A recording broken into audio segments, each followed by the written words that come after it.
আসসালামু আলাইকুম, সবাই কেমন আছেন? আশা করি সবাই ভালো আছেন। অনেকদিন পরে ছোট্ট একটা রেসিপি ভিডিও নিয়ে চলে আসলাম। প্রতিদিন তো ব্লগ ভিডিওই দিই। তাই ভাবলাম আপনাদের সাথে এই মজাদার ঝটপট রেসিপিটি তৈরি করা যায়, এই রেসিপিটি শেয়ার করি। আপনাদের ভালো লাগবে। রেসিপিটি দেখে মনে হচ্ছে যে ছানার মিষ্টি, তাই না? আসলে এটা হলো একটা কুকি দিয়ে তৈরি করা খুবই মজাদার একটা মিষ্টি। আমি অল্প সময়ের মধ্যে ঝটপট এই রেসিপিটি তৈরি করছি। আর এই রেসিপিটি তৈরি করতে গিয়ে আপনারা একটাবারের জন্য চুলার কাছে দাঁড়িয়ে যেতে হবে না। চুলা না জ্বালানো ছাড়া এই রেসিপিটি তৈরি করতে পারবেন। যাই হোক, রেসিপিটি তৈরি করার আগ দিয়ে আমি বাবুলটি খেয়ে নিচ্ছি। বাবুলটি খেতে গিয়ে দেখতেছি আয়না বাবাই আমার জন্য নিয়ে আসছে। এটা একটা লাইট বল ছিল। ডিজাইনটা খুবই অবাক করার বিষয়, তাই না? যাই হোক, এখন রেসিপিটি তৈরি করতে চলে আসলাম কিচেনে। আমি এখানে ৩টা রোল নিয়ে নিলাম। এটা হলো আমাদের এখানকার আমাদের দেশি যে মেরি বিস্কিটগুলো আছে, লুক লাইক এরকমই, বাট এটা আমাদের আমেরিকার। আপনারা দেশে যে কোনো জায়গা থেকে যে কোনো বিস্কিটগুলো নিতে পারেন, বাট নট সল্টি। আপনারা অবশ্যই সল্টি বিস্কিট নেবেন না, আপনারা মিষ্টি বিস্কিটগুলোই নেবেন, আর প্লেন হতে হবে। তো আমি এখন ২টা রোল নিয়ে নিলাম। ৩টা মনে হচ্ছে যে আমার অনেক বেশি হয়ে যাবে। আমি ব্লেন্ডারে দিয়ে এগুলোকে পাউডার করে নিলাম। দেখতেছেন একদম কোনো পরিমাণ কোনো কুকির কোনো দানা ছিল না, একদম প্লেন পাউডার হয়ে গেছে। এখন আমি এক এক করে উপকরণগুলো মিক্স করব। আমি এখন একটা প্লেটে পাউডারগুলো নিয়ে আমি এখানে ২টা রোল নিয়েছি, যেহেতু আমি এখানে ৪টা টেবিল চামচ গুঁড়ো দুধ দিয়ে দিব। আমি এখানে ডানু নিয়েছি, আপনারা যে কোনো ব্র্যান্ডের গুঁড়া দুধ ইউজ করতে পারেন, বাট ফুল ক্রিম হতে হবে। দেন আমি এখন দিয়ে দিচ্ছি আইসিং সুগার। আপনারা আইসিং সুগার না থাকলে বাসাতে আপনারা অবশ্যই চিনিগুলোকে ব্লেন্ড করে নেবেন, তাহলে আইসিং সুগারের কাজ হয়ে যাবে। তো আমি এখানে ২টা রোলের জন্য 2 টেবিল স্পুন আইসিং সুগার দিয়ে দিলাম, আর দিয়ে দিলাম এখানে আমি 2 টেবিল স্পুন ঘি। এখন আমি ভালো করে ওই মিশ্রণগুলো একসাথে করে মিক্স করে নিচ্ছি। ঠান্ডা দুধ ইউজ নিয়ে করবেন না, তারপর কুসুম গরম দুধগুলো ইউজ করবেন। আর আমি এখানে আমার যেহেতু রেগুলার দুধ ছিল না, আমি এভোপোরেটেড মিল্কটাই ইউজ করতেছি। আর মিল্কটা ইউজ করার সময় একদম আস্তে আস্তে করে মিল্কগুলো পাউডারের সাথে মিক্স করবেন, একসাথে দিবেন না, তাহলে জমাট বেঁধে যাবে। আস্তে আস্তে করে মিক্স করবেন, এতে করে খুব সুন্দর একটা খামির তৈরি করা যাবে। এই যে দেখতেছেন আমি কিভাবে মিশ্রণটা দিচ্ছি, এক এক করে আমি দিচ্ছি আর মিশ্রণটা তৈরি করে নিচ্ছি। আর মিশ্রণটা তৈরি করার সময় অনেক এই খামিরটা কিন্তু তৈরি করতে গেলে ৫টা হাতে কিন্তু অনেক কাঁঠাল হয়ে লেগে যাবে, যেহেতু এটা কুকি। পরবর্তীতে আপনারাই আবারও হাতে একটু ঘি লাগিয়ে খামিরটা ভালো করে তৈরি করে নেবেন। হাতে একদম একদম কোনো প্রকারে আর কুকি লেগে থাকবে না।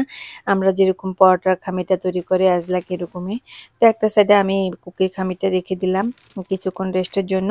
এখন কুকির ভিতরে আমি যে লেয়ারটা দেবো হোয়াইট কালারের ছানার মতো, সেই লেয়ারটা তৈরি করতেছি। আমি এখানে ১ কাপ কোকোনাট পাউডার নিয়ে নিলাম। আপনারা যে কোনো সুপারমার্কেটে এই কোকোনাট পাউডারগুলো পাবেন। আর কোকোনাট পাউডারগুলো তেমন মিষ্টি থাকে না, একদম কম মিষ্টির মধ্যে থাকে। আর আমি এখন সেম প্রসেসিংয়ে আমি এখানে দিয়ে দিচ্ছি ১ কাপ কোকোনাট পাউডারের মধ্যে আমি 4 টেবিল স্পুন গুঁড়ো দুধ দিয়ে দিলাম। আর তারপরে দিয়ে দিচ্ছি আমি আইসিং পাউডারগুলো। আইসিং পাউডার সেম থিং আমি 4 টেবিল স্পুন দিয়ে দিলাম। একদম মেজারমেন্ট সেম থিং। আপনারা যদি একটা রোল নেন তাহলে 2 করে দিতে হবে। আর যদি আপনারা 4টা করে নেন, সেম থিং এখানে দ্বিগুণ হয়ে যাবে। 4টা 2টা হলে 4টা 4 চামচ করে হবে সবকিছু। তো ওভাবে আপনারা তৈরি করবেন। এখন আমি এখানে দিয়ে দিচ্ছি 2 টেবিল স্পুন দিয়ে দিব ঘি। আর এখানে আমি সেম থিং কুকির যে খামিরটা তৈরি করলাম এরকম লাইক আমি মিল্ক দিয়ে আস্তে আস্তে করে এই কোকোনাটটাকে মিক্স করে নিচ্ছি সবগুলো মিশ্রণ দিয়ে। আর যেহেতু এটা কোকোনাট, ড্রাই কোকোনাট ছিল, এটাকে খুব যত্ন সহকারে আপনারা মিক্স করে নেবেন। দেখতেছেন আমি এক এক করে মিক্স করতে করতে কোকোনাটটা একদম মিশ্রণ হয়ে গেছে প্রতিটা দুধের সাথে, চিনির সাথে।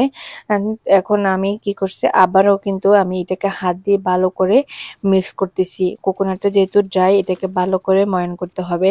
আর আমি এই রেসিপিটি তৈরি করতে যাওয়ার সময় আমার খুবই শর্ট টাইম ছিল, তাই আমি খুব তাড়াহুড়ার মাঝেই আমি এই রেসিপিটি তৈরি করছি। যেহেতু আমার ছেলের বার্থডেতে আমি হুটহাট প্ল্যান করা আর হুটহাট করে এই রেসিপিটা আমার হাতে তৈরি করে নিয়ে যাওয়া পার্কে, তার জন্যে আমার সময় ছিল না।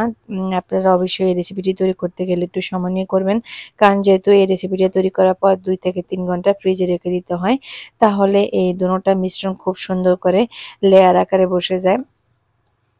এতক্ষণ দেখে ফেললেন আমি কিভাবে রোলগুলো তৈরি করলাম। আমি পাশে এখানে একটা ফয়েল পেপার নিয়ে নিলাম। দেন আমি এখন কোকোনাটগুলোর একটা রোল শেপ করে নিব। এতে করে আমার খুব ইজি হবে। কুকির যে লেয়ারটা থাকবে তার মধ্যে এই কোকোনাটের লেয়ারটা দিতে খুব ইজি হয়ে যাবে রোলটা তৈরি করে নিলে। তো যেহেতু আমি খুব তাড়াহুড়োর মাঝে রেসিপিটা তৈরি করছি, তাই কোকোনাটগুলোকে ভালো করে একদম সফট করতে পারিনি। আপনারা অবশ্যই কোকোনাটগুলোকে ভালো করে সফট করে নেবেন হাত দিয়ে কষলিয়ে। তো আমি এখন একটা ফয়েল পেপারের সাহায্যে আস্তে আস্তে করে এটাকে একটা রোল শেপ করে নিচ্ছি। দেন আমি কুকির লেয়ারটা তৈরি করব। আপনারা দেখতেছেন স্ক্রিনে আমি দুইটা রোল কিভাবে তৈরি করছি, সেম অ্যাজ যাক আপনারা এইভাবে তৈরি করে নেবেন। এতে করে খুবই ইজি হবে। যেহেতু এটা গুঁড়া নারকেল ছিল, যদি এভাবে রোল না তৈরি করেন তাহলে কুকির মধ্যে দিতে গেলে এটা কিন্তু একদম মেসি হয়ে যাবে। তো দুইটা রোল একসাথে তৈরি করা হয়ে গেছে আমার। দুইটা 1 কাপ কোকোনাট দিয়ে দুইটা রোল হয়েছে। এখন আমি কুকির যে লেয়ারটা দিব আমার একদম কেকের মতো লেয়ারটাই হবে। এখন আমি সেই খামিরটা নিয়ে নিচ্ছি। দেখতেছেন 5-10 মিনিটে কি সুন্দর করে একটা খামির হয়ে গেছে। এখন আমি একটা ফয়েল পেপারের মধ্যে এই কুকির যে লেয়ারটা কুকির যে খামিরটা ছিল সেটা নিয়ে নিলাম। এখন আমি একটা বেলুনের সাহায্যে এটাকে রুটির শেপে করে বেলে নিচ্ছি। তার মধ্যে আমি যে কোকোনাটের লেয়ারটা করছিলাম রোলটা সেটাই দিয়ে দিব। তাহলে আমার তৈরি হয়ে গেল সন্দেশটা। এখন আমি খুব সুন্দর করে আপনারা দেখতেছেন আমি কিভাবে বেলতেছি, একদম আস্তে করে আলতো হাতে আপনারা রুটিটা এরকম বেলে নেবেন। একদম রুটিটা বেলতে গিয়ে আমার মনে হচ্ছে যে আমি লাইক আমরা যে রুটির জন্য যে খামিরগুলো করি আটা দিয়ে একদম এরকম হয়ে গেছে কুকির ইয়েটা। এখন আমি দেখতেছেন রুটিটা বেলানো হয়ে গেছে। আর ওই যে কোকোনাটের যে রোলটা ছিল সেটাও কিন্তু খুব সুন্দর করে রোল আকারে হয়ে গেছে। এর মধ্যে বসিয়ে দিয়ে আমি রুটিটাকে মুড়িয়ে একটা রোল শেপ করে নিলাম। এখন আমি ফয়েল পেপার দিয়ে এটাকে পেঁচিয়ে ফ্রিজে 2 থেকে 3 ঘন্টার জন্য রেখে দিব। যেহেতু আমি খুব অল্প সময়ের জন্য এটা করা হয়েছে, আমারটা আমি 30 থেকে 35 মিনিট ছিল ফ্রিজে। আপনারা অবশ্যই এটাকে 1 থেকে 2 ঘন্টা রাখবেন, তাহলে খুব সুন্দর করে সেট হবে। কাটতে গেলে কোনো রকমের কোনো ঝামেলা হবে না।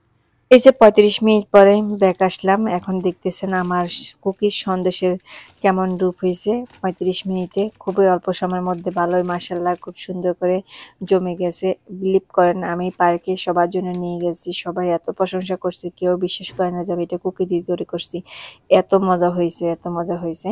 এখন আমি কাটতেছি। ওই যে বললাম না আমি এটা 35 মিনিটে এত সুন্দর করে বসছে। যদি এটা 1 থেকে 2 ঘন্টা ফ্রিজে থাকে অনেক সুন্দর করে এটা জমে যাবে। কোকোনাটটা ভালো করে মিশ্রণ করতে পারিনি, তাই প্রথম পিসটা একটু নরম দেখা যাচ্ছে।